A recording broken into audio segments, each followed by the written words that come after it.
So, I guess it's been a little while since I've done a top 10 video, and I apologize for the mic quality. I'm using the backup mic, which is the AT2020 instead of our Razer Sign Pro, just because it seems like the cabling broke on that one, so now I have a constant thumb, and now I have to use this thing, which I still love, and this is totally the reason why we keep old gear still in our studio, because we never know when something new and shiny is going to break. But I haven't done a top 10 video in forever, so I figured I might as well go ahead and do that. Let's go ahead and count down the top 10 weirdest morals in MLP. The show that's all about teaching kids morals. Sometimes they don't exactly teach the best one, or it's a really obscure one, or it just doesn't really make any sense. They're not really in any particular order, and keep in mind, this is just my list. You don't have to think the same way as me, but I don't have to think the same way as your 20-minute analysis on a kid's show's moral, alright? Number 1, Binky Sense. Just take things on blind faith. So you guys remember the episode where Pinky is trying to explain how her Binky Sense works.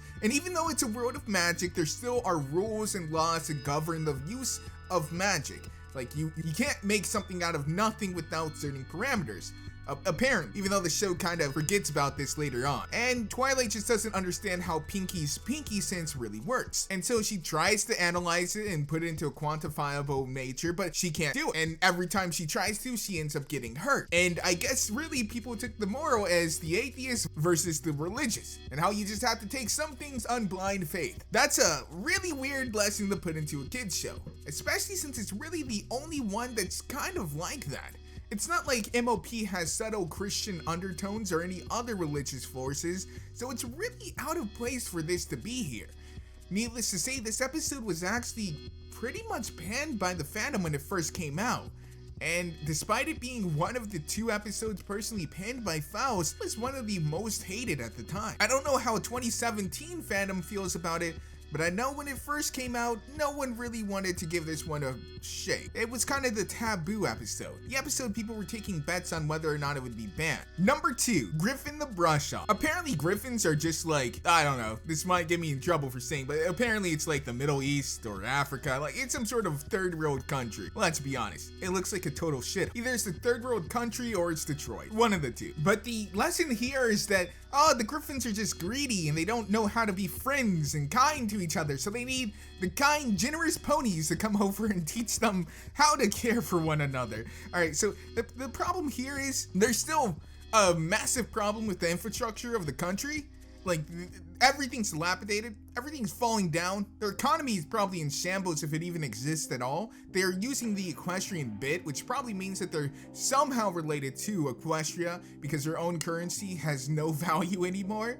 And instead of offering, foreign aid from the sun goddess and the country of love and tolerance, Equestria itself, they just tell them to hug it out. And then everything will be fine, and you won't have to worry about anything. All right, see, love is great. Love can do some amazing stuff, but unless you're a changeling, love doesn't literally feed you. So maybe actually the lesson here should be seek foreign aid when your country is this messed up. And yeah, be kind to one another, but maybe get your economy right too. Figure out some sort of export. Wait, I just realized that episode was Griffinstone. Not Griffin the Brushoff. But you know what is Griffin the Brushoff?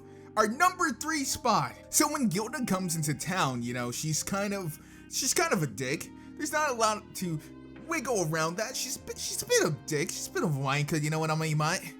But her friends are also kind of dicks, or rather, Rainbow and her friends are kind of dicks.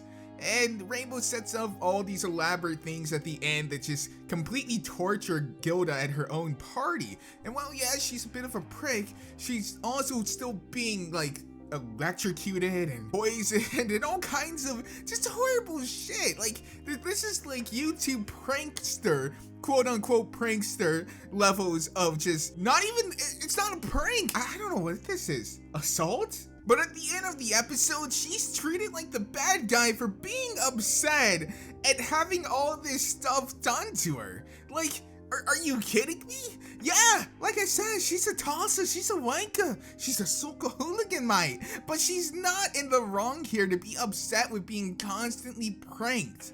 Like, that's just a normal reaction to all of this stuff, is to not want to hang out with the people who constantly attacked you. Number 4, Ticketmaster.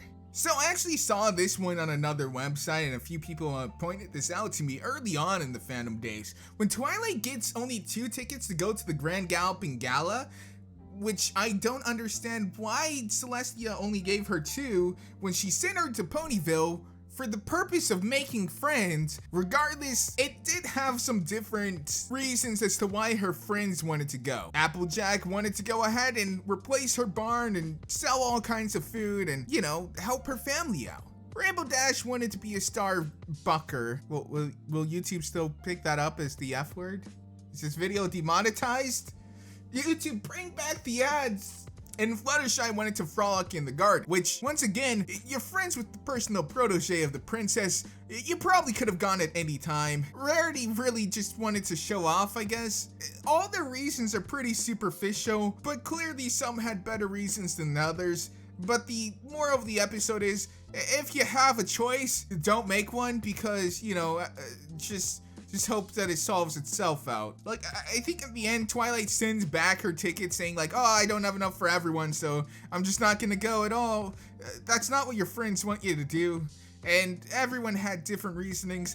You could have just chose someone. It doesn't mean that you hate the others. It's just a part of life. Number 5, a friend indeed. Everyone will like you. You just kind of have to force them with bribes. Like, you know, fuck doing stuff because it's the right thing to do. Do it because they'll be your friends if you do it. Pinky pretty much pesters a donkey into liking her as a friend because, you know, she couldn't handle the fact that someone didn't like her. And that would have been a great moral, is that, you know, not everyone's going to be your friend, but that doesn't mean that everyone is actively going to hate you either.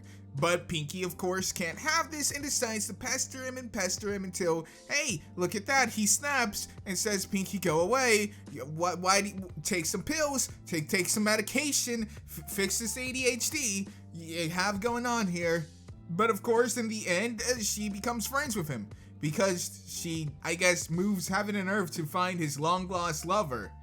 And this bribes him over, I guess. It's like a bribe, essentially. His bribe is a bride, which is really gross if you think about that. Wow. That just got... Whew. Number 6. Too many Pinkie Pies. Don't act like yourself or we'll fucking kill you. Pinkie Pie literally survives because she doesn't act like herself. And had she acted like herself, they would have zapped her. They would have totally killed her. Which all these other Pinkie Pies, they may be clones, but that literally means that they're their own version of Pinkie Pie. And you're literally taking them out of existence. So that's really morbid. I mean, this whole thing of like, oh, only the true Pinkie Pie can stand our test. You know, she loves us so much that she'll completely go against her entire nature, because that's what friends do. Friends force people to go against their entire being to be able to prove to themselves how much they love the other person. What even is this show? Number 7, winter wrap-up. Tradition is all that matters, so if we've done it for a while, just keep doing it. And that's why we still have slaves, ladies and gentlemen. It's just tradition, alright? You know, I know it's a little bit twinge, but we've been doing it this way for like 100 years. Why would we stop now? Just because we have a better moral understanding of humanity. Oh boy, this is actually a pretty bad thing. Twilight Sparkle has a complete way to clean up winter in about 2 seconds, but don't do that, because we clean winter up by hand, and we're apparently extremely disorganized and have always failed to do it on time every year. But don't you dare go and try to make it better or anything like that. Number 8, marks and recreation. Not wanting to be confined to one thing is bad, so getting your pretty little box, that makes you special, you little snowflake. Being exactly the same. This was a horrible episode. Like, not in the episode itself, it has a great little Grease song to it, but the fact that they're literally telling you that, yeah, if you get a cutie mark, you won't do the things that you used to love. You'll actually be stuck doing your cutie mark forever, and that Rumple's fears of being stuck in something that he doesn't like is 100% real. And that, yeah, if you're mayor, If you want to be a mayor, you can't be a mayor because you have a cutie mark for cheese. And in some cases, your cutie mark doesn't even really mean anything. It's just not a marketable skill. Rebel without a cause? No, I think he has a great cause. A pretty legitimate one. Number 9, mystery on the Friendship Express. I'm not reading all those extra M's. Your friends will straight up lie to you and ruin your dreams just so that they can eat. Because the element of honesty, generosity, magic, and loyalty decide to eat your works, your greatest creation, that you're going to enter into this competition, that you're taking this huge train ride to just to go. And they're going to ruin... They're going to ruin your project and lie to you about it. And the moral, what was even the moral? Because they just combined all their like mishmash food into like this abomination that ends up using more food than what they actually originally had to start with. And apparently the judges allowed them to scrap like 6 contestants and mold them all into one. It doesn't make any sense. None of this would have happened had their friends just, not hate her entire project. That's just something that I think friends do. And number 10, I'm so out of practice, I just did this thing in reverse order. Whoops. The mysterious ne'er-do-well. Instead of talking to your friends about your problems, systematically destroy their self-confidence until they're completely broken. Because that's what they did. Instead of talking to Rainbow Dash about how they felt, they decided to become a superhero and just pretty much one-up her on everything and make all her fans leave her and then abandon her when she wants to talk to them about it. It's horrible. It is the most backstabby thing MLP has ever done. It's just awful and I hate it so much. It's a great episode because we get the ne'er-do-well herself, which is an amazing character concept. But I still feel so bad for Dash. This is just awful. Talk to your friends. Don't do this kind of stuff. But hey, guys, that's gonna do it for me. Let me know if you guys had any that you wanted to see on this list or what was your favorite on this list. As always, guys, I love your faces, so I hope you at least like my video. And if you love me, please go ahead and check out my Patreon down in the description. And that really does help the channel a lot. So if you guys have any extra bits, go ahead and check out the Patreon or go buy a shirt or anything like that. As always, guys, I've been Faith from Moliminous. Peace, Lim out, and I'll see you in the next one. Woo!